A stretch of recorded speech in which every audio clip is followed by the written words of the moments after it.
함께 생각을 해볼 주제는 비밀인데 그냥 비밀이 아니라 하나님의 비밀이에요. 하나님 나라의 비밀을 아는 것이 복이 있다.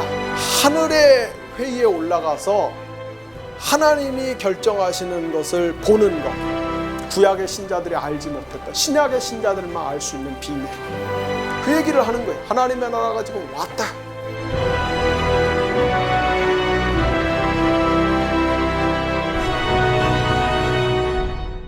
자, 그 다음에 제가 아까 신약 성경에서 비밀이라는 말이 쓰인 28개 중에서 28개를 다 다룰 수는 없고 3개를 보겠다 했어요. 그래서 지금 마태복음 13장 하나를 했습니다. 이제 2개만 하면 돼요. 2개만. 그래서 제가 선택한 본문은 고린도전서 2장과 로마서 11장을 보도록 하겠어요. 저의 굉장히 전략적인 생각이 있는 선택입니다. 고린도전서는 신약 성경에서 에베소서 다음으로 비밀이란 말이 많이 나오는 성경이에요. 그래서 고린도전서에는 총 6번의 비밀이란 단어가 사용이 됩니다.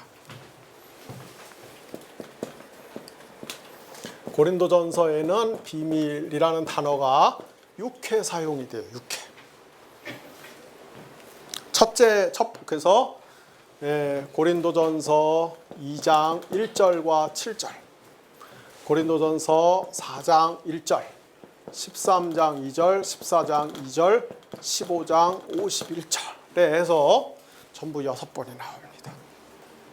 고린도전서 2장 1절에 보면은 우리말 성경에는 하나님의 증거를 말한다 이렇게 되어 있는데 원래는 하나님의 비밀을 말한다. 고린도전서 2장 7절에도 감추인 데 있는 그 하나님의 비밀을 알려주셨다. 고린도전서 4장 1절에 보면 4장 2절인가요? 2절인가 1절인가? 네, 사도인 바울은 하나님의 비밀을 맡은 사람이다. 그리고 맡은 자에게 구할 것은 뭐다? 충성이다. 충성. 고린도전서 13장 2절에 가면은 내가 예언하는 능력이 있어서 모든 비밀과 지식을 다 알지라도. 14장 2절에 가면은 방언은 사람에게 말하는 것이 아니라 하나님께 말하는 것이므로 알아들을 자가 없는데 이는 비밀을 말하기 때문이다. 15장 51절에 가면은 내가 비밀을 말하노니 우리가 다 잠잘 것이 아니고 마지막 나팔 소리가 들릴 때 호련히 순식간에 다 변화될 것인데 이미 죽어서 썩어 엎어진 자들은 다시 살아날 것이고 썩지 아니할 몸으로 살아날 것이고 그때까지 살아있는 자들은 변화될 것이다. 그래서 이 종말의 부활에 대해서 이게 전부 그 6번의 비밀 이야기가 나옵니다. 그 중에 제가 고린도전서 2장에 나오는 비밀을 가지고 여러분들한테 이야기를 하려고 해요. 여러분 이 고린도전서 고린도 교회, 고린도 전후서의 수신자였던 고린도 교회는 고린도 지역은 이 철학과 수사학이 굉장히 발달한 지역이었어요. 그래서 한마디로 인간의 지혜를 아주 선호하는 지혜를 최고의 가치와 덕목으로 알고 지혜로운 자들을 존경하고 숭상하고 우대하고 지혜를 자랑하는 지역이 고린도 지역이었습니다. 그래서 바울이 고린도전서 1장과 2장에 보면은 바울이 고린도 전서를 쓰면서 뭐라고 시작을 합니까? 내가 너희들에게 처음 복음을 전할 때 내가 복음을 지혜의 말 가지고 전하려고 하지 않았다. 나는 의도적으로 십자가에 달리신 그리스도만 너희에게 전하려고 했다. 내 인간의 모든 지혜를 다 내려놓고 포기했다. 나는 십자가에 달리신 그리스도를 너희에게 전하려고 했다. 그런데 십자가에 달리신 그리스도는 그렇게 스스로 지혜 있다고 하는 고린도 사람들 너희들의 눈으로 보면은 십자가에 달리신 그리스도는 유대인에게는 거리끼는 것이요 헬라인에게는 미련한 것이로다.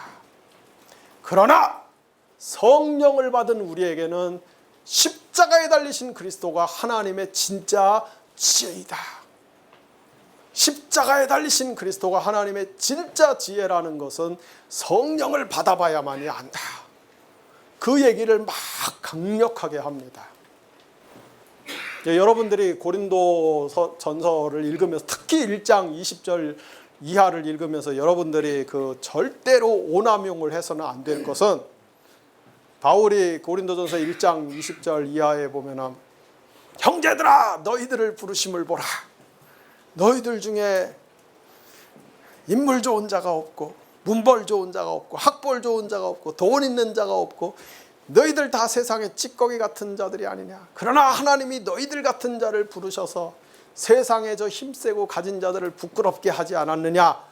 이 말을 또 오남용을 해갖고, 우리 저 신학교에 가면은 막 그 공부 안 하는 게 하나님이 쓰시는 지름길인 줄로 알고 또 막, 뭐 그렇게 하는 그 풍조들이 옛날에 좀 있었어요. 근데 절대로 그렇지가 않아요. 절대로. 바울이 말로는 내가 사람의 지혜를 가지고 복음을 전하지 않는다.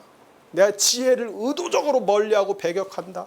나는 인간의 지혜의 기준으로 보면 멍청하고 미련해 보여도 나는 십자가에 달리신 그리스도만 전한다. 말은 그렇게 해도요. 바울이 말은 그렇게 해도, 그러나 여러분들이 고린도전서를 정말 깊이 있게 연구해 보면 고린도전서는 너무나 놀라운 수사학적 장치가 충만한, 문학적으로 정말로 뛰어난 작품이에요. 바울이 진짜 자기가 갖고 있는 지혜를 총동원해 갖고 너무나 이 질서 정연하고 심오하고 풍성한 성경을 썼습니다.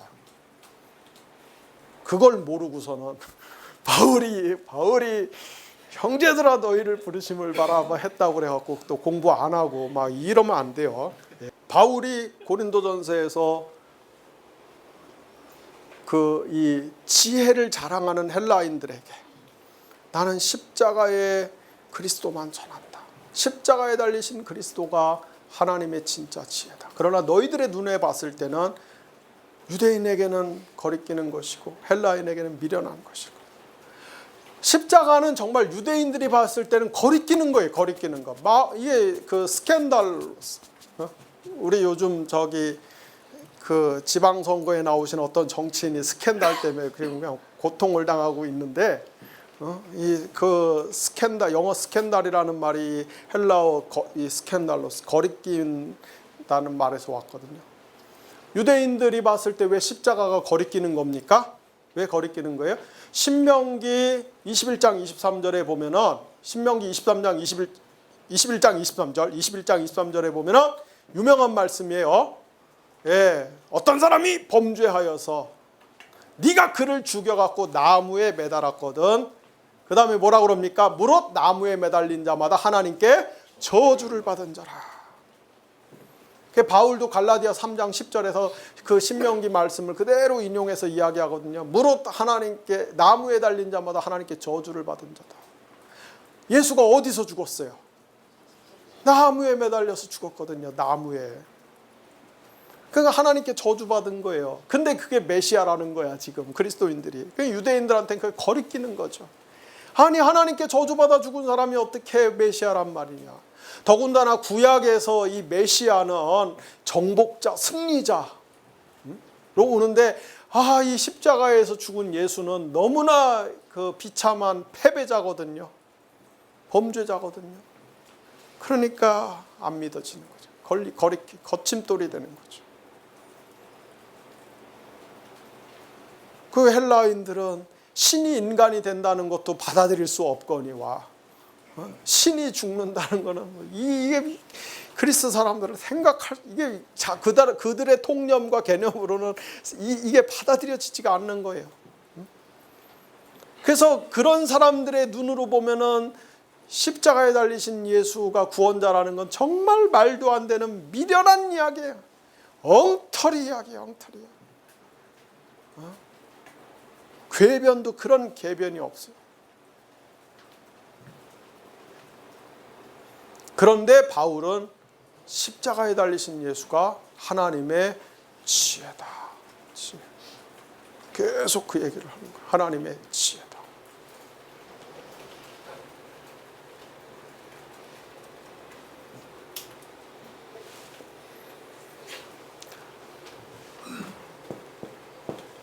바울이 보기에는 이게 비밀인 거예요. 이게 비밀.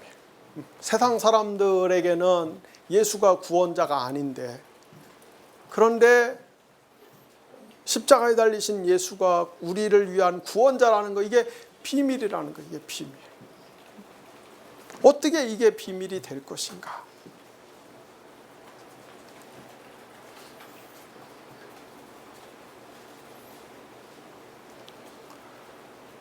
유대인들은 아까도 말씀드렸듯이 유대인들은 종말의 메시아가 와서 왕 같은 이 정말 군사적 정복자, 승리자, 강력한 지배자로서의 메시아 상을 갖고 있었는데, 실제로 오신 메시아는 뭐예요? 굉장히 연약하고 비천한, 그리고 십자가에서 최후를 마친 그런 메시아였다는 거죠.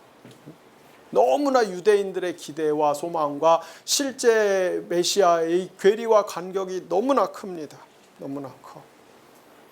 그러니까 다니엘서 2장에서 이야기했던 그 하나님의 나라, 세상의 강대국들을 다 깨부시고 마지막에 온 세상을 가득 채울 그 하나님의 나라는 정말 세상의 제국을 정말 군사적 정치적 힘으로 막 깨부시는 그런 나라일 줄 알았는데, 실제로 오신 실제로 오신 메시아이신 예수는 그 강대국에 의해서 십자가에 처형을 당한 이 메시아, 이 간극을 어떻게 이걸 할 것이? 그러니까 그게 비밀인 거예요. 그게 비밀인 거죠.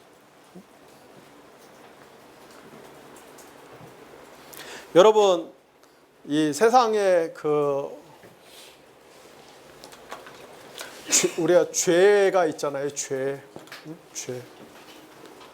어떤 우리가 아는 죄가 어떤 게 있습니까? 거짓말하는 거, 남 미워하는 거, 남의 거 훔치는 거, 때리는 거, 하여간 등등등등 해서 개인이 저지른 죄도 있고, 구조나 조직이 저지른 죄도 있고, 또 어떤 큰 강대국 같은 그런 저희들이 저지르는 죄도 있고, 이런 그 강대국들이 저지르는 이 폭력과 위압의 이 죄들.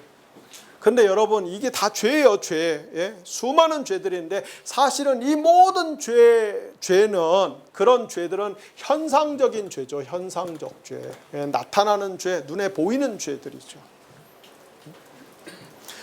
이 세상의 불행의 근원에는 죄가 있는 거예요. 이 세상의 모든 고난의 근원에는 죄가 있는 거예요. 하나님의 메시아가 온 것은 그 죄의 문제를 해결하기 위해서 오신 것이죠. 그렇죠? 죄의 문제를 해결하지 않으면 인류의 문제는 해결이 안 되는 거예요. 세계의 문제는 해결이 안 돼. 죄의 문제를 해결해야 돼. 근데 우리가 죄라고 이야기하는 것들, 우리가 지금 제가 막 열거한 이런 것들은 사실 알고 보면 전부 다 현상적인 죄예요. 그럼 본질적인 죄가 있어요. 그게 뭡니까? 본질적인 죄는 사실은 자기를 주장하는 거예요. 자기를 주장해. 그래서 우리가 하나님에 대해서 자기를 주장하고 이웃에 대해서 자기를 주장하고, 하나님에 대해서 자기를 주장하는 건 뭡니까? 내가 내 인생의 주인이 되어서 내가 내 인생의 하나님 노릇하려고 하는 것이 하나님에 대해서 나를 주장하는 거예요.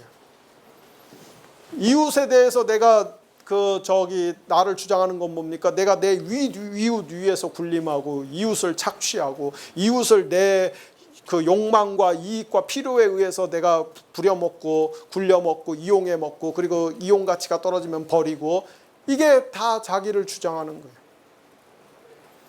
그런 그 하나님과 이웃에 대한 자기 주장이 현상적으로 나타난 것이 거짓말하는 것이고, 사기치는 것이고, 폭력을 휘두르는 것이고, 뭐 하는 거고, 그것이 크면 전쟁을 일으키는 것이고, 뭐 하는 거죠. 그 다 현상적인 죄. 본질적인 죄는 이 자기를 주장하는, 그게 우리 모두에게 있어요. 우리 모두에. 이게 인류에게 공통적인 죄예요.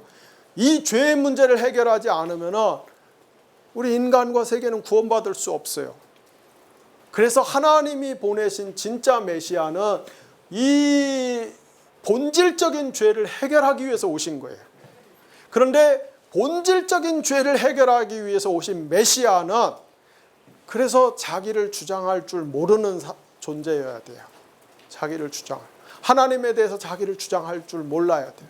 이웃에 대해서 자기를 주장할 줄 몰라야 돼요. 바꿔 말하면 하나님께 전적으로 순종하고 이웃을 전적으로 사랑할 줄 아는 존재여야 돼요. 2000년 전에 메시아로 오신 나사렛 예수가 바로 그렇게 산 존재였죠. 자, 그래서 여러분 요한복음 19장 5절과 6절에 보면은 예수님 십자가 처형 당하기 전에 이제 빌라도가 예수님을 신문해 보니까 이건 죄가 없어. 그리고 또 빌라도 마누라가 또 그 옆에서 훈수를 했거든요. 밤새 꿈에 고생했다고, 건들지 말라고. 세상 어떤 악인도 그 자기 와이프 말은 또 어려워요. 그래서 이제 빌라도가 예수님 막 풀어주려고 용을 쓰죠. 용을 써. 그래서 꾀를 내갖고 밀란의 주범자인 바라바하고 세워놓고서 유대인들한테 선택하라고 그러죠. 그때 요한복음 19장 5절 6절에 보면 빌라도가 뭐라고 이야기하면 에세 호모라는 말을 써요. 에세, 보라 이 사람이로다. 자, 내가 풀어주려고 니네가 막 십자가에 죽이자고 막 요구하는 그 사람, 그러나 내가 봤을 때 죄가 없는 그 사람, 보라 이 사람이로다. 유대인들 앞에 막 보는데 예수님 세워놓고서 보라 이 사람이로다 이렇게 얘기해. 그러니까 빌라도는 그냥 아무 생각 없이 한 말인데 사실은 요한복음 19장 5절 6절에 보라 이 사람이로다, 보라 이 사람 두 번 나오거든요. 너무나 심오한 신학적 의미가 담겨 있는 거예요. 무슨 말입니까? 여러분 창세기 1장 26절에서 28절에 보면은 하나님이 맨 처음에 사람을 하나님의 형상으로 만드시죠. 죄 없는 인간, 순전한 인간. 에덴 동산에서 범죄에서 타락하기 이전의 인간, 순전한 인간, 하나님을 정말 그대로 닮은 인간. 그 인간은 어떤 인간이었습니까? 하나님에 대해서 전적으로 순종하고 이웃을 전적으로 사랑할 줄 알던 인간이었어요. 그런데 이제 에덴 동산에서 선악과 따먹을 때, 선악과 따먹으면서 왜 따먹었어요? 지가 하나님 되고 싶어서. 그러니까 선악과 따먹고 나니까 방금 전까지만 해도, 얼마 전까지만 해도 이는 내 뼈 중에 뼈, 살 중에 살이라 했는데 저놈의 여편네가 저놈이 이렇게 돼버렸어요. 그 타락하기 이전에 그 순전한 인간, 이 사람, 그 사람. 근데 빌라도가 예수님을 세워놓고 사실 그 얘기를 하는 거예요. 여기 서 있는 이 사람은, 빌라도는 생각 없이 얘기하는데 사실은 거기 요한복음의 저자가 너무나 심오한 신학적 의미를 그 안에 부여하고 있는 거죠. 진정한 인간의 원형, 진정한 인간의 본질, 범죄하고 타락하기 이전에 진짜 인간의 모습을 가진 인간이 거기 서 있는 거죠. 그래서 이 자기 주장이라고 하는 본질적인 죄를 해결하기 위해 오신 인류의 진짜 메시아는 그런 순전한 인간으로 오셔야 돼요. 순전한 인간. 그 순전한 인간이 하나님에 대해서 전폭적으로 순종하고 이웃을 위해서 정말 끝까지 사랑한다는 그 마지막 그 궁극적 징표가 뭡니까? 십자가의 죽음이었죠. 십자가의 죽음.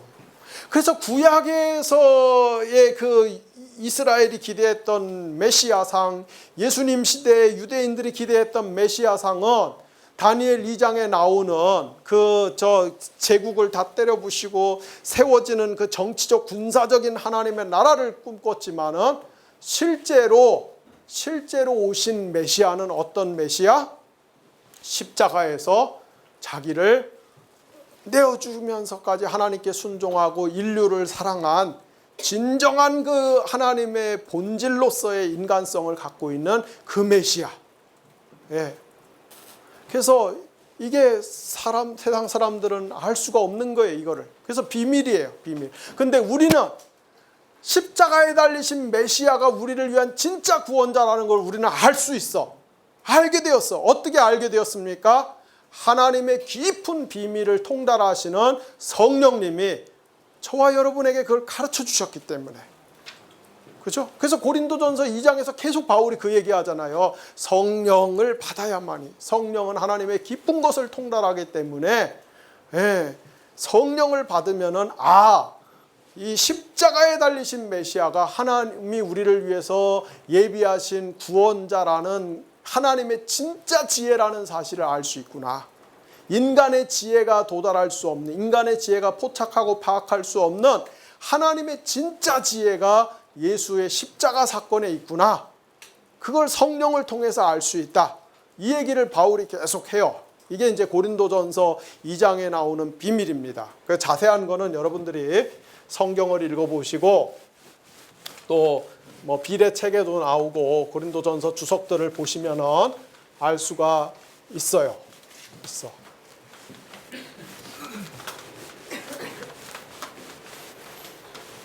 자, 그 다음에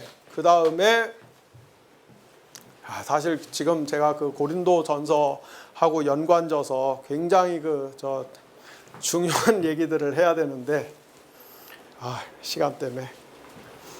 자, 그 다음에 이제 로마서로 넘어가면은 로마서는 11장 25절 26절 16장 25절 26절에 비밀이라는 말이 나옵니다. 그런데 여러분들이 갖고 있는 성경은 이 로마서를 번역한 신약학자가 어떤 분인지는 모르겠지만 제가 볼 때는 신학이 조금 충분히 개발되지가 않아갖고 신약 성경의 미스테리온을 다 비밀로 번역했는데 로마서 번역자만 신비로 번역을 해놨어요. 네. 그래서 그 로마서 11장 25절 26절에 보면은 너희들이 지혜롭다고 하면서 하나님의 신비를 모르기를 원치 않는다. 이 신비는 뭐냐?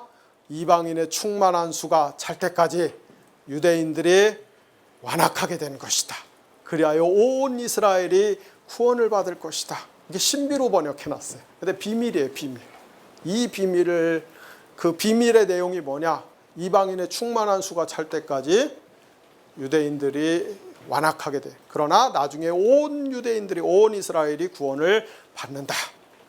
로마서 16장 25절 26절에 가면은 바울이 내가 전하는 복음과 내가 전하는 예수 그리스도는 만세전부터 감추어져 있었던 것인데 그런데 이제는 하나님께서 알리시기로 선지자들의 글을 통해서 모든 민족이 그것을 믿고 회개하고 돌아와서 구원을 받게 하기 위해서 이제는 계시를 통해서 알려주시는 건데 그것이 이 신비한 그런 비밀스러운 것이다. 그런 이야기를 합니다. 그래서 두 군데에서 그런 비밀을 써요. 그런데 제가 오늘 여러분들한테 이야기하려고 하는 로마서 11장 25절 26절에 나오는 이 비밀, 이방인의 충만한 수가 찰 때까지는 유대인들은 완악해 있고 그러나 종말에 가서 온 이스라엘이 구원을 받는다. 로마서 9장에서 11장은요 인류의 구원의 순서를 다루고 있는 장입니다. 그걸 바울이 집중적으로 깊이 있게 논증을 하는 장이에요. 구약과 유대교 또 예수님 시대의 유대인들의 보편적인 생각에 의하면은 인류의 구원의 순서는 항상 유대인이 먼저 구원받고 그 다음에 나중에 이방인이 구원받는데 그 이방인도 다 구원받는 게 아니라 많은 이방인이 구원받는 게 아니라 이방인들의 일부 찌꺼기가 구원받는 거예요. 찌꺼기. 이 예수님 시대 유대인들이 얼마나 인간성이 못돼 먹었냐면은 그 랍비들의 신학에 의하면은 유대인들이 생각할 때 아니 하나님이 이방인들을 구원을 해줄 것도 아닌데 뭐로 이렇게 온 세상의 이방인들을 많이 태어나게 해서 저렇게 번성하게 하는가? 저 구원도 안 해줄 건데 그런 쓸데없는 질문을 던지고 거기에 막 깊은 큐티를 한 결과 내린 결론이 뭐냐면 종말에 이제 그 세상의 구원이 딱 끝나고 나서 세상이 천국과 지옥으로 나눠지면은 영원히 지옥의 불못을 그 풀무불을 돌리기 위한 땔감이 필요해 갖고서 하나님이 저렇게 이방인들을 많이 만들어 놨구나. 이게 예수님 시대 유대인들이 생각하던 그 사고방식이에요. 항상 생각하기를 유대인이 먼저 구원받고 나중에 이방인들 중에 찌꺼기가 구원받고 나머지는 다 지옥 장작불 뗄감이야. 그리고 구원받는 이방인들은 왜 구원을 받느냐? 그 저기 천년왕국 시대에 메시아의 왕국 시대에 유대인들이 거기서 1등 시민으로 떵떵거리고 살 건데 거기 종이 필요하거든. 그 종으로 써먹으려고 이방인들이 구원이 필요한 거예요. 이게 유대인들이 생각하는 그 사고방식이었어요.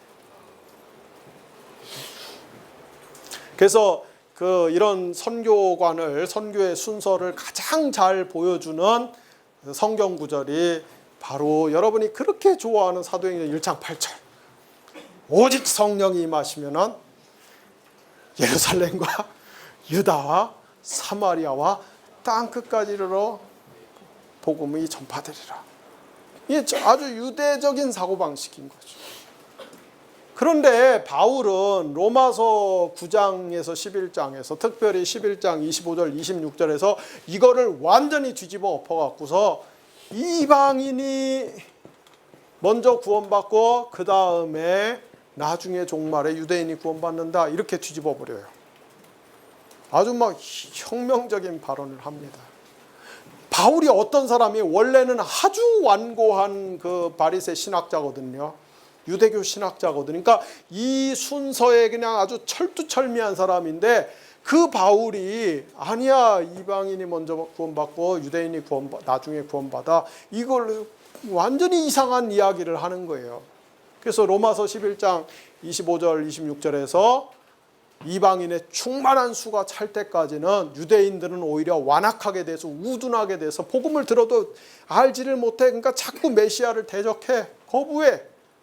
지금도 그러잖아요. 지금도. 근데 나중에 온 이스라엘이 구원받을 것이다. 그러면은 도대체 바울은 유대인이 먼저 구원받고 그 다음 이방인이 구원받는 이 세계관에서 이방인, 유대인 이 순서로 넘어오는 데 있어서 도대체 어디서 이 영향을 받은 거냐 이 말이에요. 어디서 이 영향을 받은 거냐. 그래서 이 저자들은 그거를 강력하게 논증을 하는데 이제 내가 이 대목에서 생각이 틀린 거예요. 강력하게 논증을 하는데 이 저자들이 이 책에서 그 아주 디테일하게 강력하게 그 설명을 하는 거는 구약성경 신명기 27장에서 32장의 바탕을 두고 바울이 이런 생각을 지금 전개하는 것이다 이렇게 이야기를 합니다. 그 말이 아주 틀린 건 아니에요. 왜냐하면은 구약성경 신명기 27장에서 32장을 우리가 읽어보면은 거기에 어떤 내용이 있냐면은 이 언약의 백성인 이스라엘이 자꾸 하나님께 불순종을 하는 거예요. 그래서 하나님이 심판을 해버려. 그리고 원래 이스라엘에게 주려고 했던 언약적 복, 언약적 은총을 이방인들에게 줘버립니다. 그래서 이스라엘이 복을 받아야 되는데 그게 아니라 이방인들이 복을 받고 잘 되는 거예요. 그거를 유대인들이 지켜보다가 배가 아픈 거야. 시기가 질투가 나.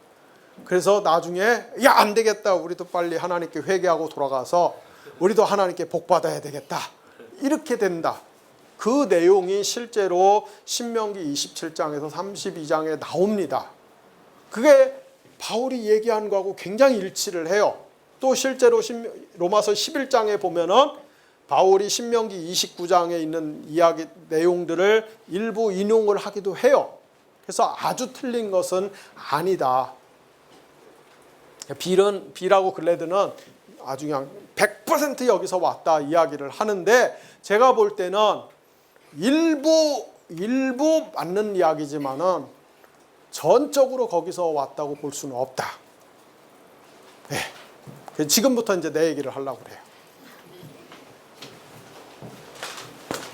그러면은 바울이 이 구원의 순서를 유대인, 이방인이 아니라 이방인, 유대인이라고 하는 도대체 이 지식을 어디서 얻었을까? 자, 아까 제가 이 비밀이라는 말이 헬라어로 미스테리온, 이게 아람어로는 라즈라고 그랬죠. 라즈. 예.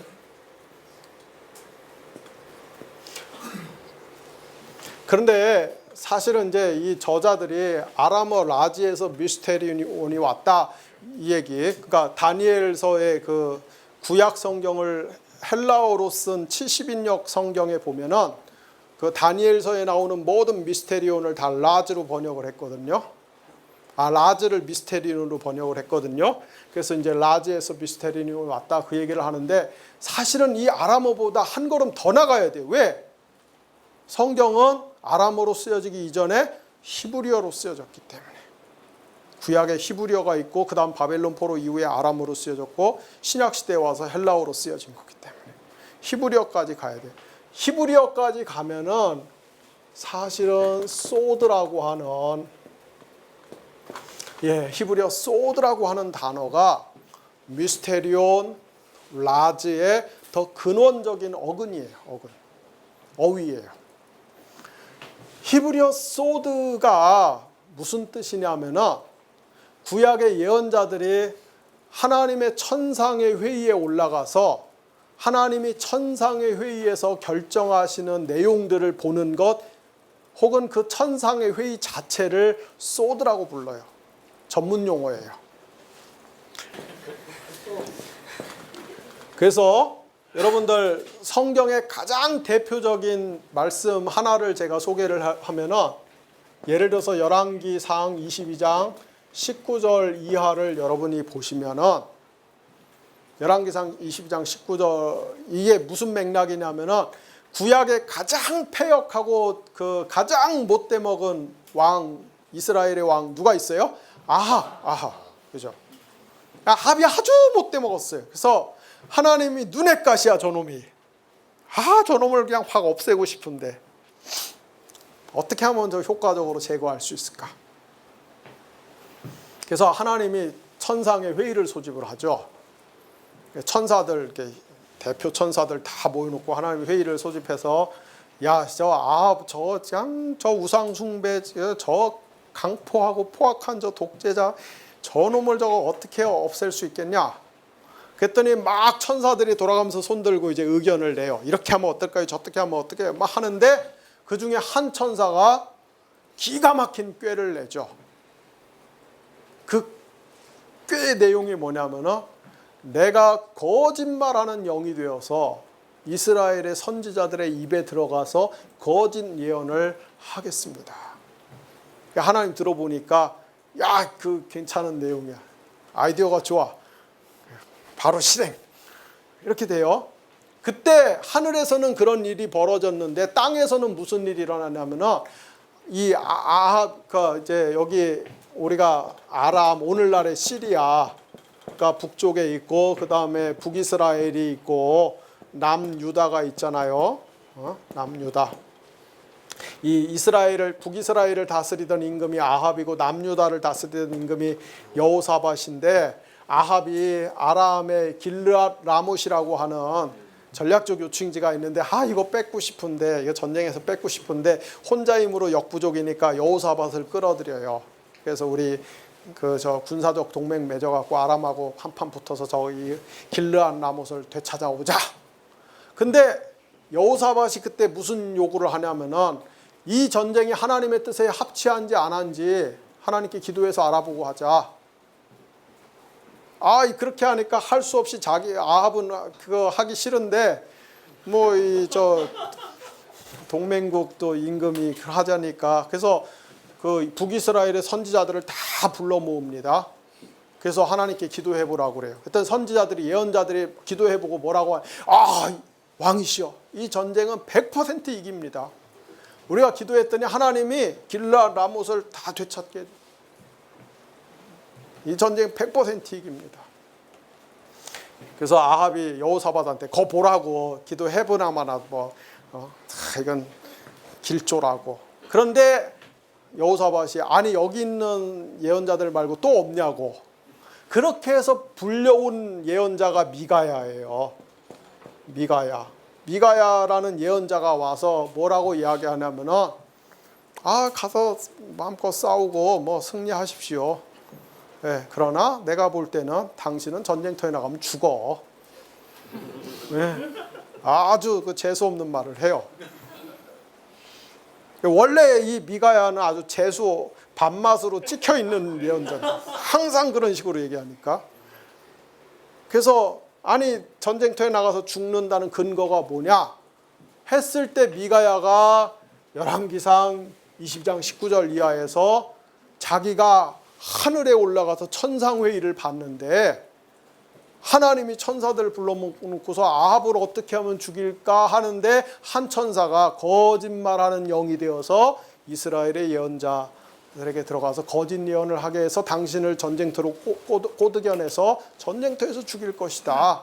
하나님이 하늘에서 그렇게 결정을 했더라. 예, 그래서 이제 아합이 무시하고 나가는데 찝찝하니까 왕 옷 다 벗고 이 일반 쫄병 전투복으로 갈아입었는데도 가서 화살 맞아 죽거든요. 이게 소드예요. 이게 소드. 하늘의 회의에 올라가서 하나님이 결정하시는 것을 보는 것 혹은 그 결정 사항들 이게 소드예요. 하나님의 어전 회의. 그래서 예레미야 이거 아주 중요한 말씀. 예레미야 23장 18절에서 참 예언자의 기준을 뭐를 제시를 하냐면은 너희가 여호와의 회의에 올라가 본 적이 있느냐?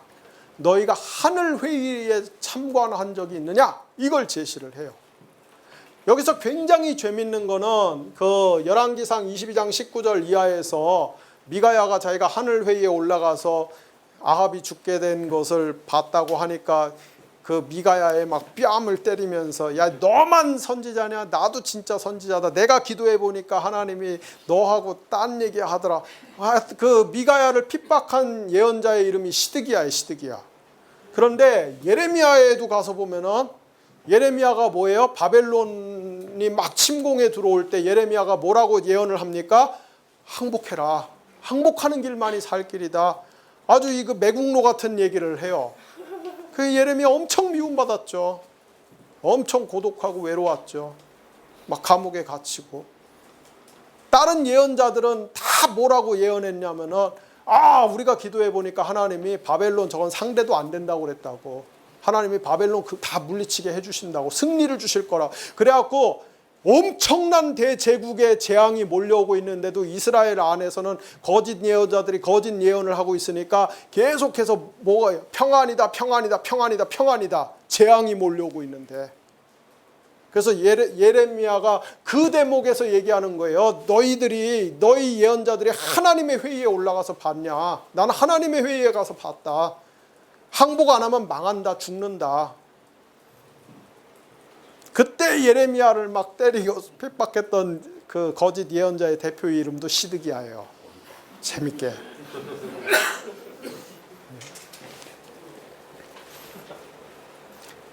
이게 소드입니다. 이게 소드.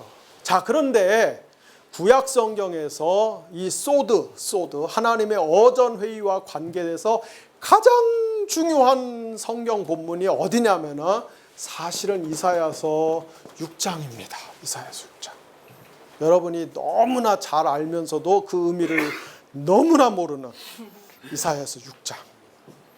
이사야서 6장이 뭐예요? 이사야가 성전에 들어가서 기도하다가 환상 중에 하늘 궁궐에 올라가서 하나님의 어전회의에 들어갔어요. 그 하나님의 어전회의에 가서 보니까 하나님이 딱 중앙에 어좌에 앉아있고 천사들 힘 있는 천사들, 중요 계급 천사들 쫙 하늘의 정사와 권세들 전부 저 조정의 그 국무회의에 참여해 갖고서 다 지금 대령하고 있는데 하나님이 저 땅에 저 이스라엘 저 유다의 죄와 패역이 말할 수 없다. 저거 이제 심판해서 멸망시켜야 되겠다. 그런데 누가 가서 얘기할 거냐? 이 재수 없는 소식을 누가 가서 얘기할 거냐? 천사들이 한 말도 못하고 다 고개 숙이고 있어요. 나는 아니야. 난 안 해. 그랬더니 눈치 없는 이사야가 짠 나타나서 뭐라 그럽니까? 내가 여기 있나이다. 나를 보내소서. 가만히 있으면 중간에라도 갈 건데. 짠 내가 여기 있나이다. 나를 보내. 맥락이 그래요. 맥락이. 그 맥락 다 제거하고서 이게 파송의 노래가 돼갖고서 부흥과 파송의 노래가 돼갖고 맥락은 지금 심판의 맥락이에요. 그래서 하나님이 그래 네가 가라. 네가 가. 그런데 네가 가서 말을 해도 그들이 듣기는 들어도 깨닫지 못할 것이고 보기는 보아도 알지 못할 것이다. 심판은 어김없이 진행이 될 것이다. 다만 구루터기는 남길 것이다. 이게 이사야서 6장이에요. 근데 이사야서 6장의 얘기가 사실은 이 소드를 얘기하는 거예요. 하늘의 궁궐에 올라가서 본 이야기. 예, 그게 뭐예요? 그게 비밀이에요. 그게 비밀. 하늘에서는 이미 결정이 되어 있으나 하늘에서는 명백하게 알려져 있으나 땅에서는 감추어져 있기 때문에 땅에서는 하늘에서 지금 뭔 일이 일어나는지 모르고 있잖아요. 그죠? 그렇기 때문에 우리한테는 그게 뭐예요? 비밀이 되는 거죠. 비밀. 그래서 바울이 그의 성경에서 비밀이라고 하는 단어를 바울 서신에서 적어도 21번을 쓸 때는 바울이 아마도 바울도 소드의 경험이 있을 것이다. 저는 그렇게 생각을 해요. 그러면은 바울이 언제 소드를 경험했을까? 다시 말해서 바울이 언제 하나님의 회의에 올라가서 하늘의 그 궁궐에서 일어나는 하나님의 구원사적 경륜에 대한 지식을 얻었을 것인가? 우리가 이제 두 가지 가능성을 크게 생각해 볼 수 있어요. 첫 번째는 고린도후서 12장. 고린도후서 12장에 보면은 무슨 내용이 있습니까? 바울이 자기가 3층 천에 올라가서 사람이 어떻게 표현할 수 없는 그런 말을 듣고 막 그런 체험, 놀라운 체험을 하죠. 그죠? 그러니까 바울의 사도적 생애, 사도적 사역의 어느 시기에 바울이 정말 대단한 체험을 한 거예요. 3층 천. 하나님이 계신 곳에 올라가서 그런 체험을 한 거죠. 여담입니다만 여러분 요한계시록에서 요한계시록 저자가 뻑하면 하늘에 올라가서 그 하늘 궁궐을 여행하고 오는 게 다 소드예요. 소드. 자, 또 하나의 가능성은 사실은 바울이 다메섹 도상에서 그리스도를 만났을 때 소드를 경험했을 것이다 라고 생각을 해볼 수가 있습니다. 그러니까 여러분들은 다메섹 체험 그러면은 바울이 그리스도인들을 핍박하려고 살기등등해서 막 가다가 갑자기 하늘에서 빛이 번쩍거리니까 홀라당 넘어져갖고 눈 먼 것밖에 기억을 못하는데 사실은 그 다메섹 체험에서 바울이 굉장히 그 놀라운 소드를 경험했을 것이다.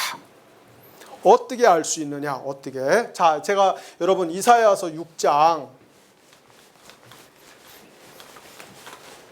이사야서 6장이 구약에 나오는 대표적인 소드 사건이라고 이야기했잖아요. 그래서 이사야서 6장 여기 바울의 다메섹 체험을 놓고서 한번 비교를 해볼게요. 몇 가지만 비교를 해볼게요. 자, 이사야가 그 이사야서 6장에 보면 성전에 들어가서 기도를 하죠. 성전에 기도를 하다가 호련히 하늘에 올라가서 하나님을 봅니다. 그렇죠? 하나님을 보고 나서 이사야가 비명을 질러요. 뭐라고 비명을 질릅니까? 화로다 나여 망하게 되었도다. 내가 죄 중에 있으면서 영광 중에 계신 하나님을 보았도다. 그래. 그래서 이사야가 하나님을 봅니다. 하나님을 봐요. 하나님을 봐. 근데 이사야가 본 하나님은 영광의 주였어요. 영광의 주. 영광의 주. 온 몸이 빛으로 둘러싸여 있는 영광의 주를 이사야 피조물인 내가 부정한 내가 거룩하신 하나님 영광의 주님을 봤으니 죽었다 했는데 안 죽었어요. 왜? 천사가 제단 숯불을 가져다가 이사야의 그 혀를 이렇게 하면서 깨끗하게 해줬잖아요. 그죠? 그래서 이사야가 죄용서를 받았어요. 죄용서를 받았다는 얘기는 하나님과 화해됐다는 얘기예요. 화해됐다. 그리고서 천상회의에서 아까 제가 말씀드린 것처럼 뭐예요? 하나님이 저 유대인들을 어떻게 심판할까? 누가 가서 소식 전할래? 천사들이 찍소리도 못하고 있으니까 이사야가 내가 여기 있나이다. 나를 보내소서. 나를 보내소서. 그래서 하나님이 보내시면서 네가 땅에 가서 심판을 선언해라. 하늘에서 본 거를 이야기해라. 그러나 네가 말을 해도 들어도 깨닫지 못하고 그들이 유대인들이 보아도 알지 못하리라. 이렇게 이게 지금 이사야서 6장에 나오는 대략적인 이야기들의 요소들, 핵심 요소들. 자, 그런데 여러분, 바울이 다메섹 도상에서 그리스도를 만난 것이 사도행전의 3군데가 묘사가 돼요. 여러분들은 사도행전 9장밖에 잘 모르는데 실제로 보면 사도행전 9장, 22장, 26장 3군데의 묘사가 됩니다. 사도행전 9장은 진짜 말 그대로 바울이 교회 핍박하려고 가다가 다메섹에서 예수님 만나고 꼬꾸라져요.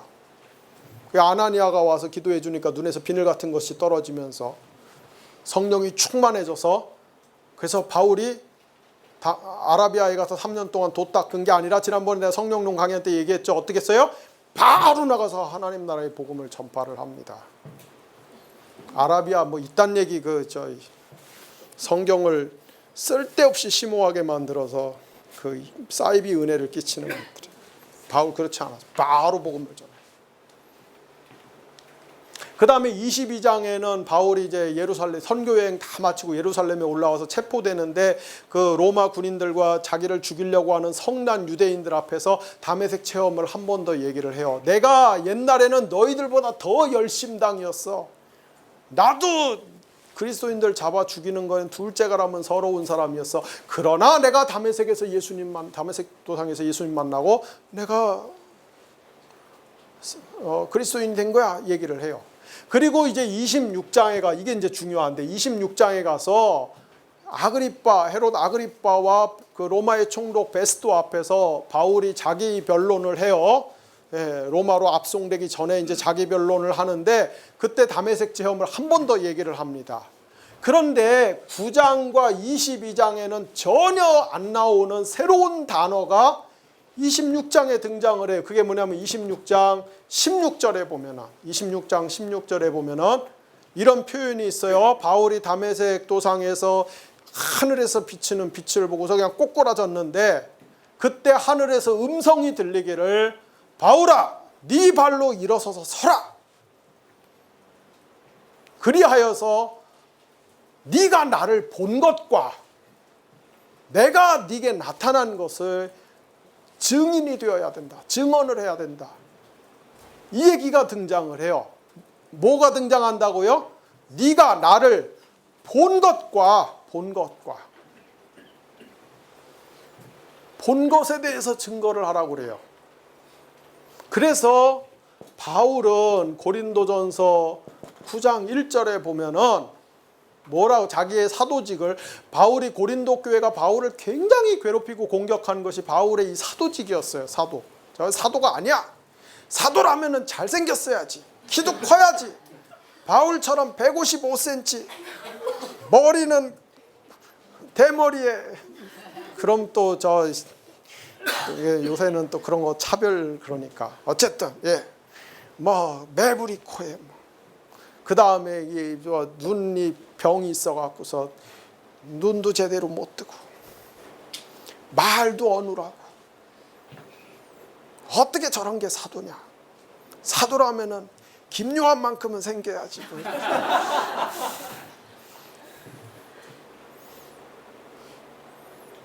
근데 하여튼 바울이 고린도 교회에서 사도직 때문에 엄청 공격받았어. 그래서 이제 고린도전서 9장에서는 자기 사도직을 변호를 해요. 사도직. 그래서 바울이 고린도전서 9장 1절에 뭐라고 이야기합니까? 내가 자유자가 아니냐? 내가 사도가 아니냐? 내가 그리스도 주를 보지 않았느냐? 자기가 예수님을 봤다고 얘기를 해요. 봤다고. 여러분 초대교회에서 사도를 뽑을 때 사도를 뽑는 조건이 뭐였어요? 부활하신 예수를 본 사람. 바울이 언제 부활하신 예수를 봤어? 바울은 예수님 십자가에 죽고 부활할 때까지는 예수님 제자도 아니었는데 예수님 승천하고 난 다음에 예수 믿은 사람인데 언제 자기가 예수를 봤어? 사도도 아니지. 근데 자기가 맨날 사도라고 그러거든.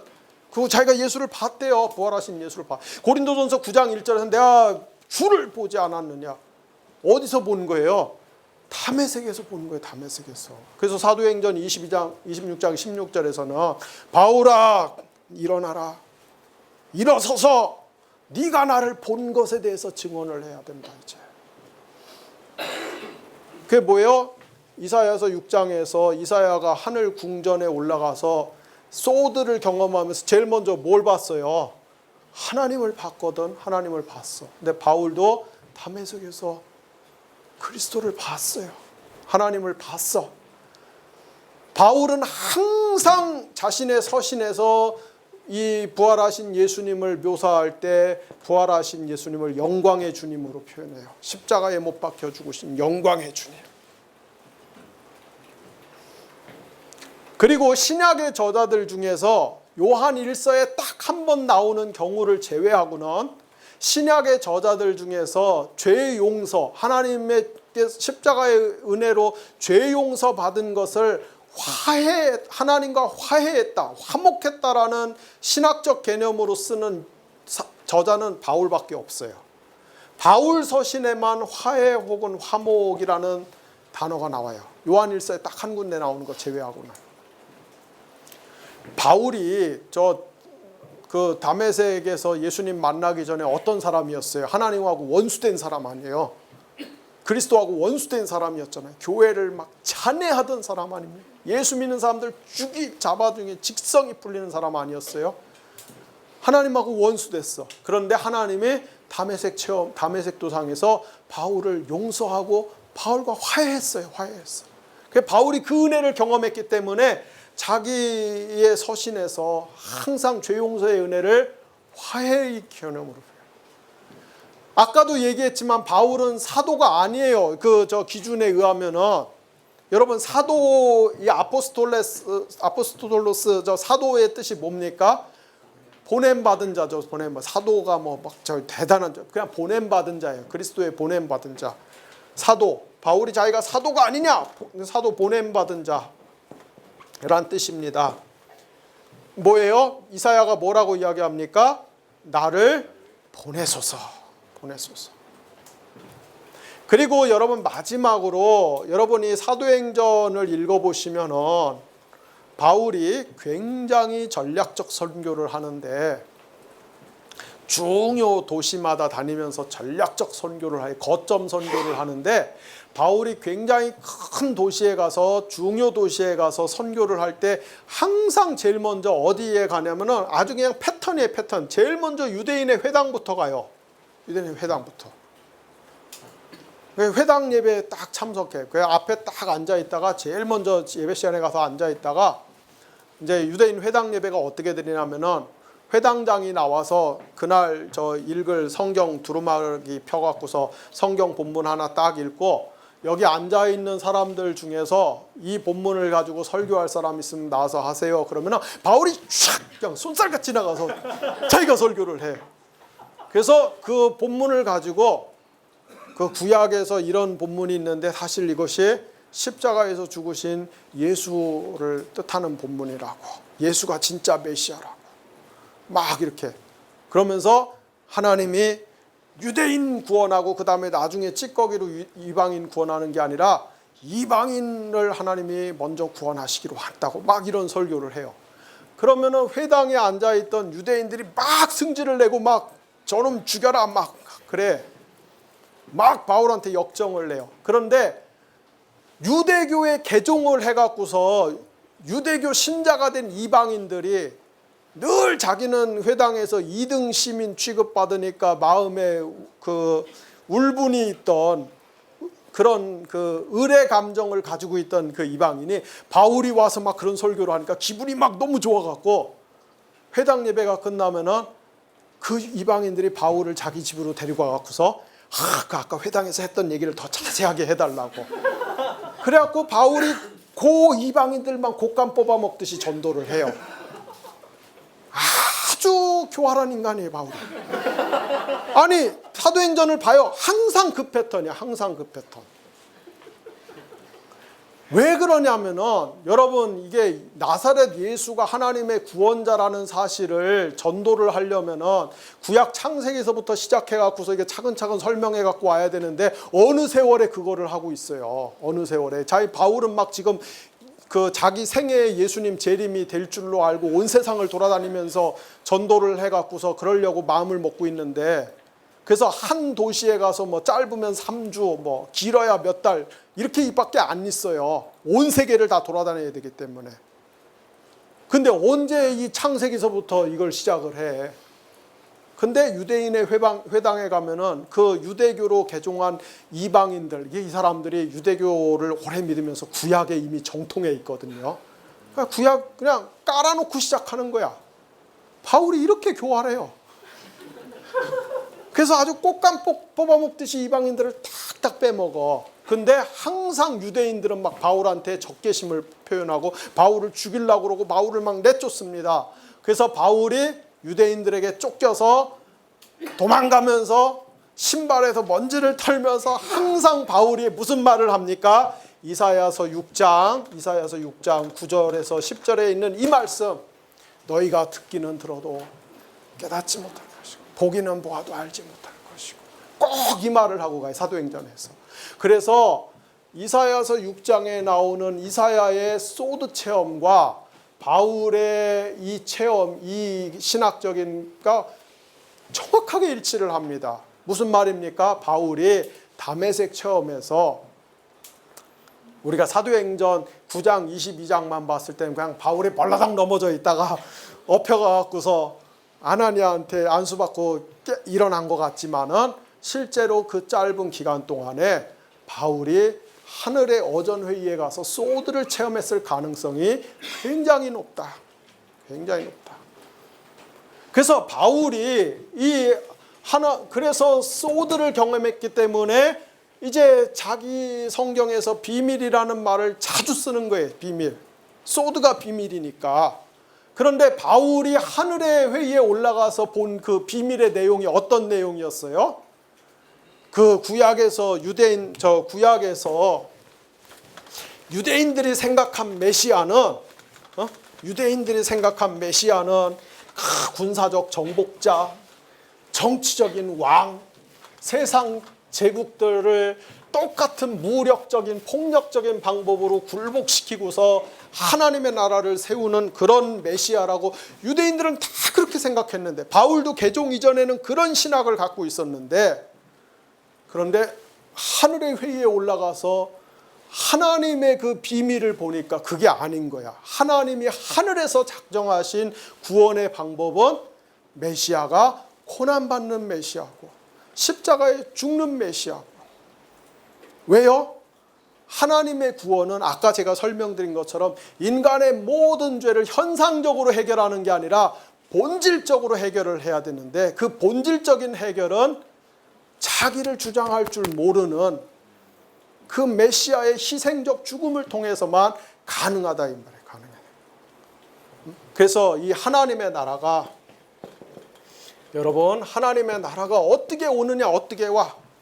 유대인들은 무력과 폭력, 힘을 통해서 온다고 생각했는데, 하나님이 하늘에서 결정하신 계획은 그게 아니라 연약함을 통해서, 희생을 통해서, 죽음을 통해서, 죽음을 통해서. 그래서 여러분, 여러분이 잘 아는 빌립보서 2장 6절에서 11절, 예, 그리스도 찬송시, 저 유명한 그리스도 찬송시, 너희 안에 이 마음을 품으라. 우리말은 무조건 일단 반말부터 하고 시작하는 거예요. 그죠? 성경이. 근데 아마 실제로 바울이 그렇게 성경을 쓰진 않았겠죠. 그죠? 여러분 안에 이 마음을 품으십시오. 요즘은 그런 게 많이 없어졌는데, 제가 젊었을 때만 해도 버스 정류장마다 근처 교회에서 저기 그 성경 구절 하나씩 이렇게 붙여갖고서 주 예수를 믿으라, 그리하면 너와 네 집이 구원을 얻으리라. 내가 볼 때마다 왜 반말이냐, 씨. 기분 나쁘다. 예수님을 믿으십시오. 그러면 선생님의 사장님의 집이 구원을 받을 것입니다. 이래도 믿을까 말까 한데 언제 봤다고 반말이냐. 우리 성경에 그렇게 번역을 해놔서 그런데 사실은 그 바울이 반말을 안 했을 리가 없죠. 자기가 정말로 그 환심을 얻으려고 성심성의껏 그 교회에 편지를 보내는데, 그래서 빌립보서 2장 5절에서 여러분 안에 이 마음을 품으십시오. 굉장히 정중하게 부탁하는 거예요. 이 마음을 품어라, 이게 아니라 그 마음은 곧 그리스도 예수의 마음입니다. 그래서 그는 근본 하나님의 본체시나 하나님과 동등됨을 취할 것으로, 하나님과 동등됨을 취할 것으로 여기지 않고 오히려 자기를 비웠다.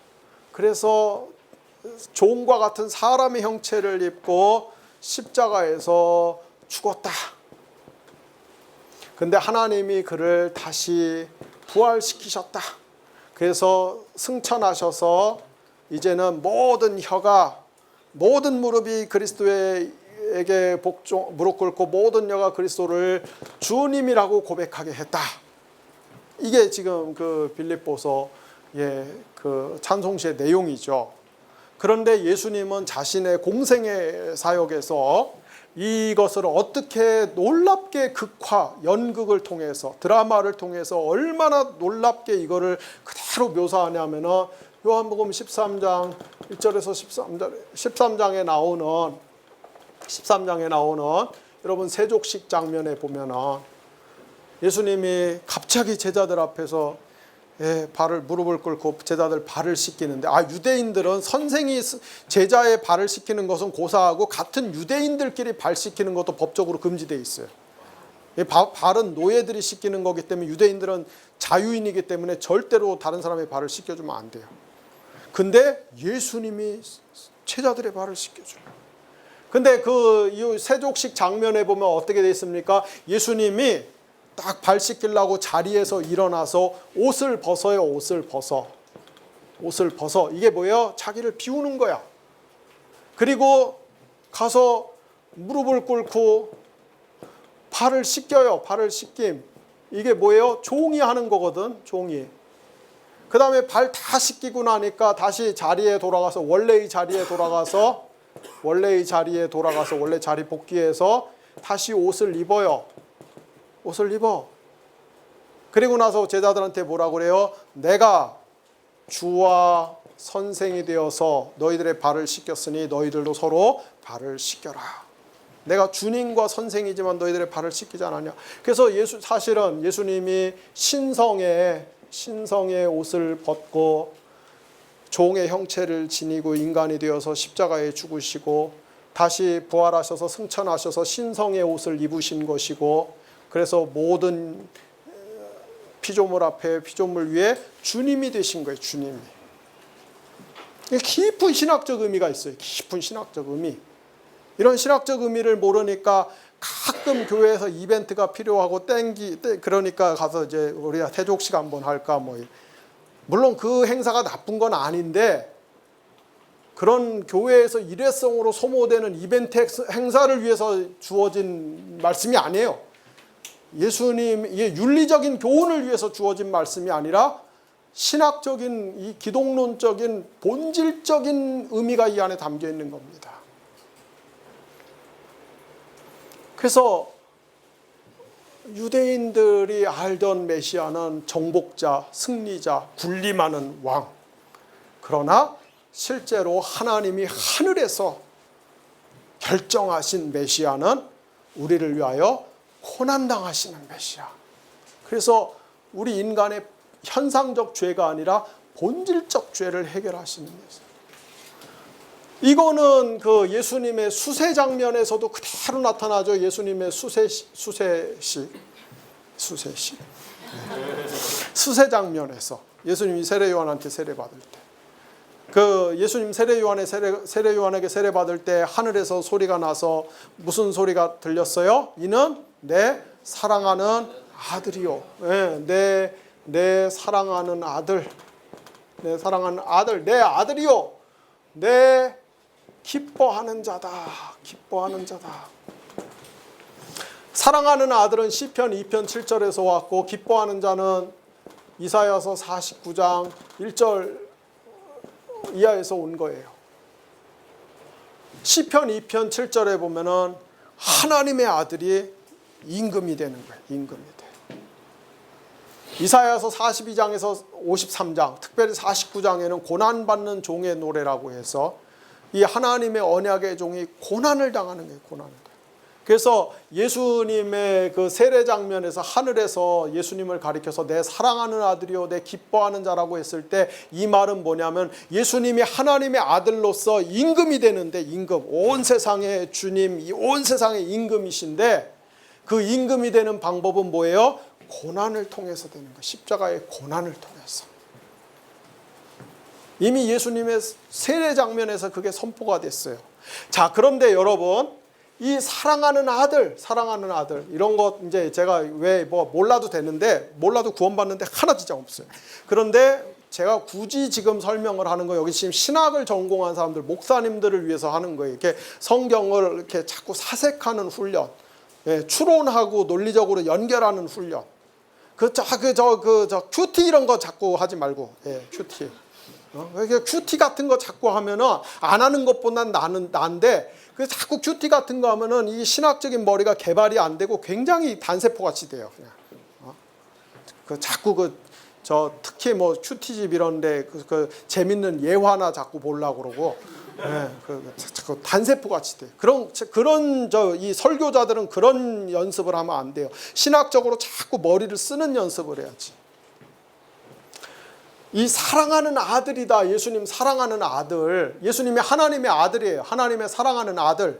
사랑한다라는 말은 유일한 아들, 유일한 아들. 독종자. 독특한 종류의 아들. 그런데 이 말은 구약성경 사무엘하 7장 12절에서 16절에 나단의 신탁이라는 나단의 예언에 보면은 다윗이 성전을 하나님께 져서 바치려고 그랬어요. 근데 하나님이 넌 전쟁에서 피를 많이 흘렸기 때문에 성전 못 진다. 네 아들이 성전을 지어서 내가 나한테 봉헌할 것이다. 그런데 하나님 뭐라고 말씀하시냐면 다윗의 아들은 곧 하나님의 아들이다. 너의 아들은 나의 아들이다. 너의 후손들은 나의 후손이 될 것이다. 그래서 이 사무엘하, 굉장히 중요한 예언인데요. 사무엘하 7장 12절에서 16절에 나오는 나단의 예언에 의하면 하나님의 아들이 하는 것, 다윗의 아들이자 하나님의 아들이 하는 가장 중요한 사명은 성전을 건축하는 거예요. 성전 건축. 자, 그런데 여러분, 성전의 가장 중요한 기능이 뭡니까? 제사 기능이거든요. 제사. 성전의 가장 중요한 기능은 제사를 드려서 속죄를 하고 하나님과의 관계를 회복하는 거예요. 그래서 예수님이 십자가에서 자기를 속죄의 제물로, 자기가 제사장이 되고 동시에 자기가 제물이 되어서 자기를 속죄의 제사로 드려서 예수님이 성전의 기능을 완성했어요. 왜? 하나님의 아들이기 때문에. 하나님의 아들이 해야 되는 가장 중요한 역할이 뭐라고요? 성전 짓는 거예요. 성전 짓는 거. 그래서 성전을 짓는 게 예수님의 가장 중요한 사명인데, 성전의 기능이 뭐라고요? 제사 드리는 거. 그 예수님 십자가에서 자기가 속죄 제사를 드린 거예요. 그 성전의 기능을 완성해서 성전을 건축했어요. 그리고 예수님이 십자가에서 부활하시고 승천하시고, 그죠? 그래서 승천하시고 하나님께 성령을 받아서 예수님이 성령을 파송했죠. 그죠? 성령을 이 땅에 보내셨어요. 그래서 성령이 여러분 한 사람에게 지금 임재하고 계세요. 그래서 여러분이 뭐가 됐어요? 성전이 됐어요. 성전. 여러분이 성전이 됐어요. 아까 근데 제가 성전의 가장 중요한 기능이 뭐라고요? 제사 기능. 자, 그러니 여러분은 성전이니까 유 실장님 가서 칼 좀 갖고 오세요. 오늘 여기 다 한번 제사를 한번 드립시다. 오늘 우리가 드디어 샘물결 아카데미가 밀교라는 것이 이제 드러납니다. 네, 제사를 한번 드립시다. 다 가장 좋은 부위들만 잘라갖고, 예, 자, 아니, 여러분들 다 성전이잖아. 그 성전의 가장 중요한 기능은 제사라고. 여러분들이 입으로 시인하고 믿음으로 화합, 자, 그런데 여러분이 성전이 되어서 제사를 드려야 되는데 우리가 구약시대 동물의 제사처럼 그렇게 드리는 게 아니라 어떻게 한다고요? 바울이 로마서 12장 1절에서 여러분의 몸을 하나님 앞에 거룩한 산제사로 드리십시오. 몸으로 드리는 산제사. 몸은 우리의 삶을 뜻하는 거예요. 삶. 왜? 우리가 이 삶을 몸으로 살아가잖아요. 몸으로. 몸이 없으면 살 수가 없어요. 여러분 밥도 몸으로 먹는 거고요.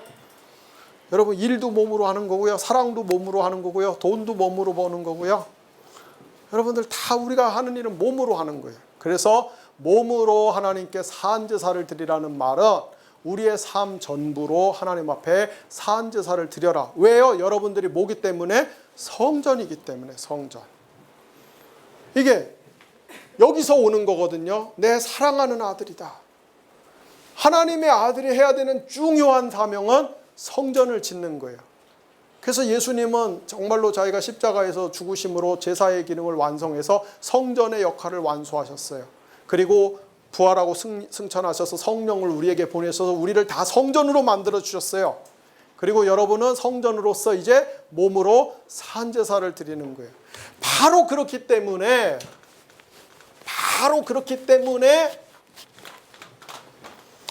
바울은, 이게 되게 중요한 말씀이죠. 에베소서 2장 20절에서 22절에서 에베소서 2장 20절에서 22절에서 바울은 뭐라고 이야기합니까? 여러분들을 가리켜서 여러분들은 사도들과 선지자들의 터 위에 세워져 있는 사람입니다. 그리스도 예수는 옛날에 이렇게 건물을 질 때 건물 네 귀퉁이에 모퉁이 돌을 놓고 모퉁이 돌을 이렇게 서로 연결해 갖고서 건물이 올라갔거든요. 그리스도 예수는 모퉁이 돌로서 모퉁이 돌이신데 우리가 그리스도 예수 모퉁이 돌인 그리스도 예수와 서로 연결이 되어서 뭘로 지금 지어져 가고 있습니다? 성전으로 지어져 가고 있습니다. 바울이 여기서 이 얘기를 하는 거는 이 얘기를 지금 이렇게 표현하는 거예요. 그러면 지금 이런 모든 것들을 바울이 어디서 알았을까? 물론 복음서에서 그 예수의 전승들 여러 가지 갈래와 루트들이 있었을 겁니다. 구약에 대한 깊은 묵상들도 있었을 것입니다. 그러나 제가 주장하고 싶은 것은 상당 부분이 바울이 다메섹 체험과 그 이후의 신비 체험을 통해서 소드를 경험했으면서 거기서 아마 배웠을 것이다. 하늘에 올라가서 보니까 자기가 유대 신학자, 그냥 유대 신학자가 아니에요. 이게 날라리 B급이 아니야. 완전 초특급, 이 울트라 초특급 그 과격한 유대 신학자. 네. 유대교 신학, 구약의 그 신학에 꽉 사로잡혀 있던, 악령에 사로잡혀 있듯이 그렇게 사로잡혀 있던 신학자인 바울이 하루아침에 생각이 바뀌어갖고서 다메섹 체험 이후에 즉시 나가서 전도를 할 수 있었던 것은 소드를 봤기 때문에, 하늘에 올라가서 이 하나님의 구원의 비밀과 계획을 보니까 너무나 자기가 알고 있던 거하고 다르다는 걸 알았다는 거예요. 그래서 비밀. 그 비밀을 어떻게 알게 되었어요? 다메섹 계시를 통해서. 그래서 바울은 항상 자기의 복음을 그리스도 예수의 계시라고 표현을 해요. 바울은 갈라디아서에 보면은 그리스도 예수의 계시로. 에베소서 3장에서도 3장 3절에서도 바울은 자기의 복음을 그리스도 예수 안에서 주어진 계시다 이렇게 라고 해요. 다메섹 체험을 얘기하는 거예요. 다메섹 체험을.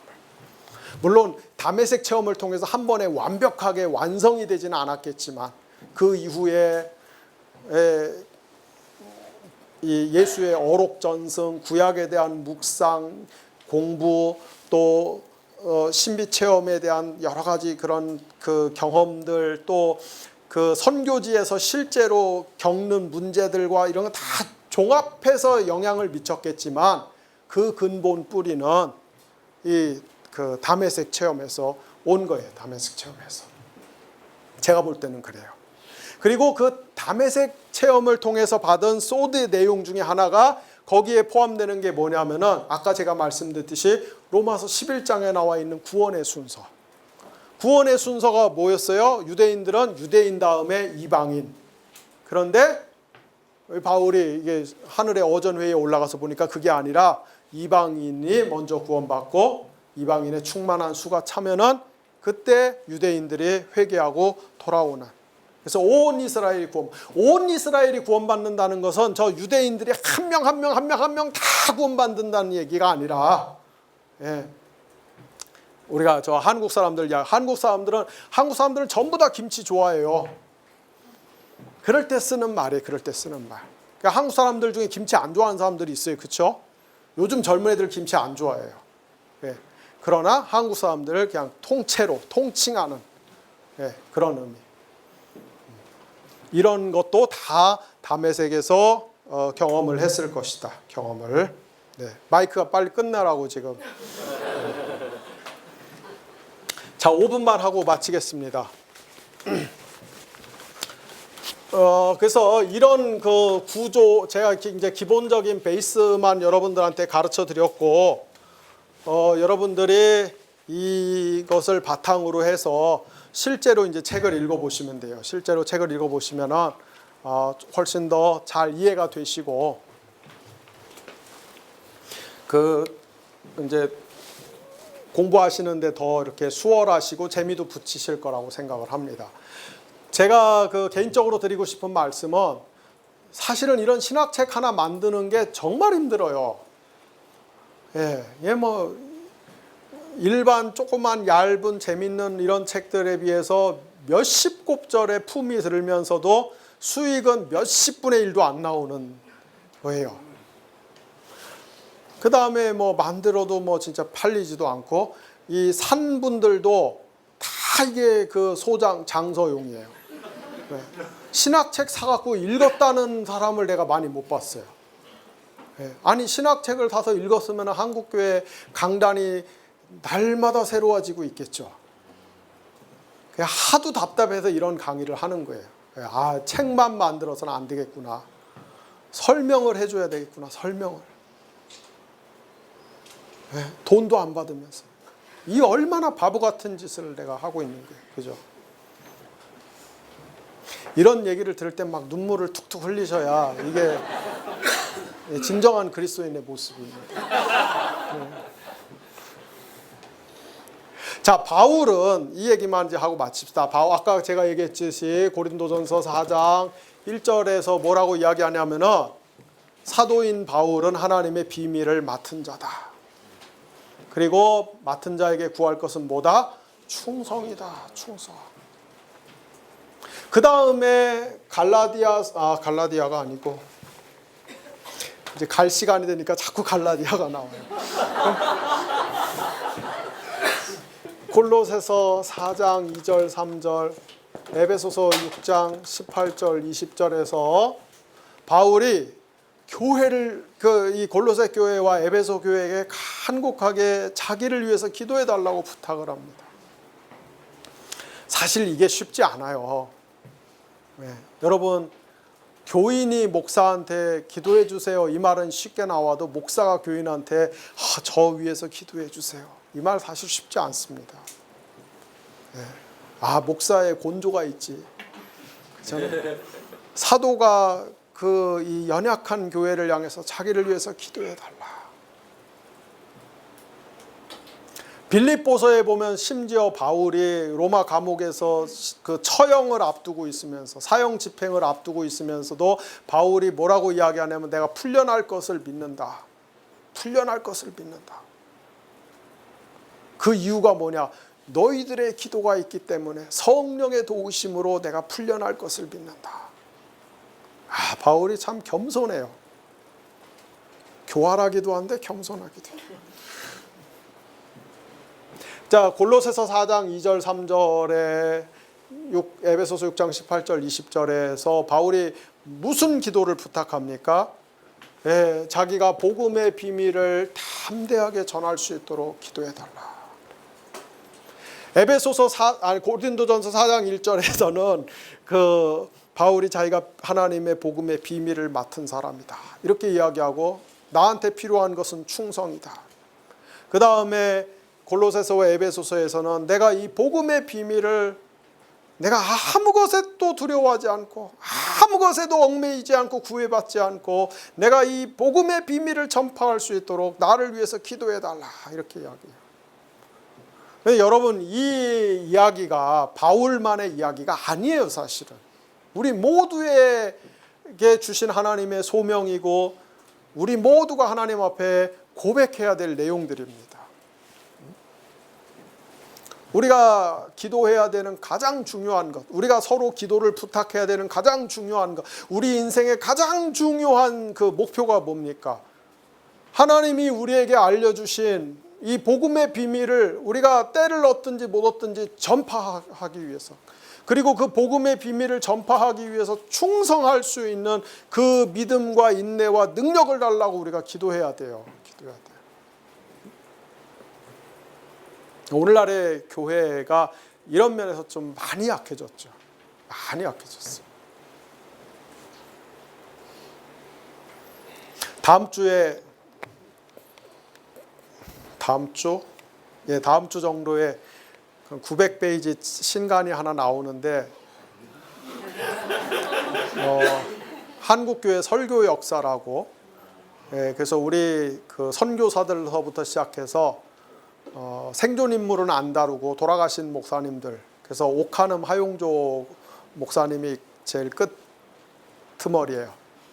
돌아가신 목사님들 중에서 한국교회 나름 획을 걷다고 하는 그 설교자들에 대한 이야기들을 이렇게 정리를 한 책인데, 제가 그 교정을 보면서 든 생각이, 옛날 목사님들 정말 설교를 못했다. 옛날 목사님들 설교는 엉터리다. 본문 해석이 진짜 희한해요. 신기반기예요. 근데 왜 그러냐면은 너무나 그 당시에 신학 교육이라는 게 열악했고 책이 없었기 때문에 그럴 수밖에 없었어요. 그럴 수밖에. 요즘 우리들이 받는 혜택에 비하면은 정말 제가 신학 공부하던 시절에만 해도 정말 새물결 플러스 같은 출판사만 있었어도 얼마나 좋았겠어요.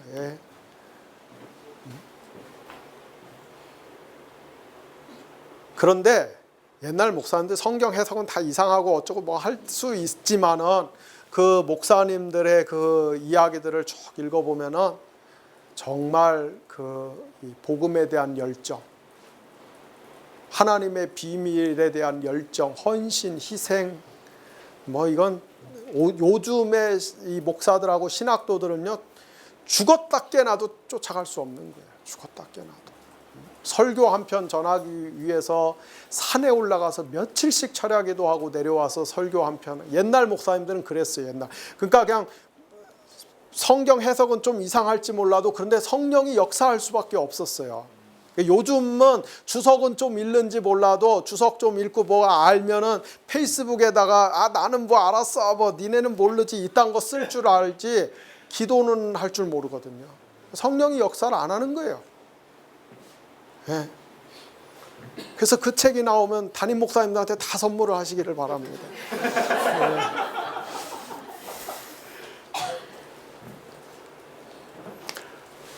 제가 오늘날의 교회에 필요한, 오늘날 우리 교회가 너무 어렵잖아요. 우리 한국 사회에서 한국 교회가 처한 상황은 정말 사면초가입니다. 그죠? 교회 안에 깊이 들어와서 세상과 담쌓고 교회의 이 흐름 안에만 갇혀 있는 사람들은 잘 모르겠지만 교회와 세상을 다 보고 있는 사람들이 봤을 때는 한국 교회 정말 너무 어렵구나. 우리 사회에서 교회가 처해 있는 어떤 이런 그 위치나 형편이나 사람들이 교회에 대해서 갖고 있는 생각, 시선, 평가 너무 어렵구나. 어떻게 이거를 극복해 나갈 것인가? 그럴 때 저는 5가지 화두를 늘 생각을 합니다. 5가지 화두. 그래서 교회는 복음, 하나님의 구원에 대한 소식이 있어야 돼. 구원에 대한 소식. 두 번째, 교회에서의 인생의 깊은 의미를 찾을 수 있어야 돼요. 인생의 깊은, 내가 왜 사는가, 어떻게 사는가, 어떻게 살아야 잘 사는 건가, 어떻게 살아야 바르게 사는 것인가, 어떻게 살아야 인생을 후회 없이 살 수 있는 것인가, 값지게 살 수 있는, 교회가 그걸 줄 수 있어야 돼요.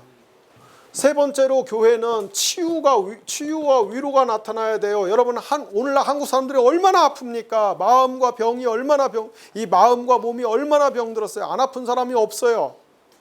교회에 와서 자꾸 치유되고 회복되고 살아나야죠. 소망이 생기고 병이 낫고 귀신이 나가고 정신 우울증도 해결이 되고 삶의 결박과 사슬들이 해결이 되고 그래야죠. 교회는 또 세상을 섬기는 봉사가 있어야 돼요. 사람들을 섬기는 봉사가 있어요. 제가 마지막으로 교회는 역사와 세계를 변혁시키는 능력이 있어야 돼요. 이 5가지가 잘 조화를 이루어야 돼요. 제가 늘 생각하는 거예요. 교회는 이 5가지 기본 골격이다. 교회를 이루고 있는 5가지 기둥이다. 이 중에 제일 중요한 것은, 교회가 존재하는 이유는 그리스도의 복음을 전해서 사람들을 예수 믿고 회개하고 죄 용서받고 구원받게 하기 위한 것입니다. 교회가 무슨 정치 얘기하고 신변 잡기 얘기하고 철학 얘기하고 종교 사상 얘기하고 문화적인 이거 하는 데 아니에요. 교회는 근본적으로 예수 믿고 회개하고 구원받게 하는 하나님의 능력이 나타나는 곳이에요. 하나님의 비밀이 선포되는 곳이어야 돼요. 그래서 그런 능력이 나타나려면, 물론 우리가 여기 설교하시는 분들이 신학 공부 열심히 하고 성경 열심히 공부하고 인문학 공부도 하고 해서 정말 이렇게 지식적으로도 잘 구비가 돼야 되지만, 더 근본적으로 하나님의 성령에 사로잡혀야 돼요. 성령에 메인받아야 돼요.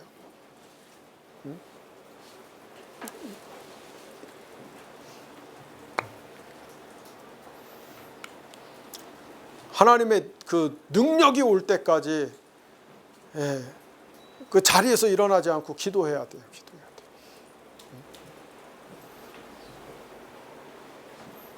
특히 젊은 사람들 자리에서 일어나지 않고 기도해야 돼요.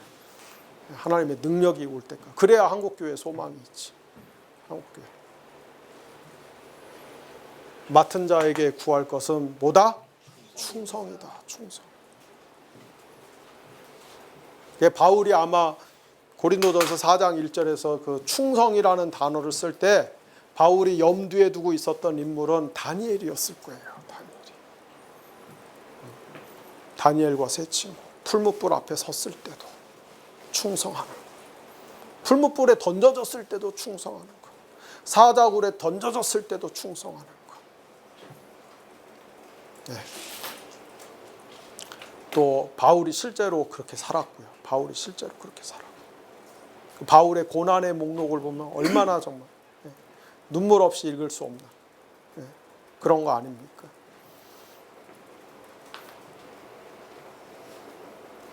그래서 여러분들이 이런 정신들을 잘 간직하시고 개발하시고 회복하시고 그러시기를 바랍니다.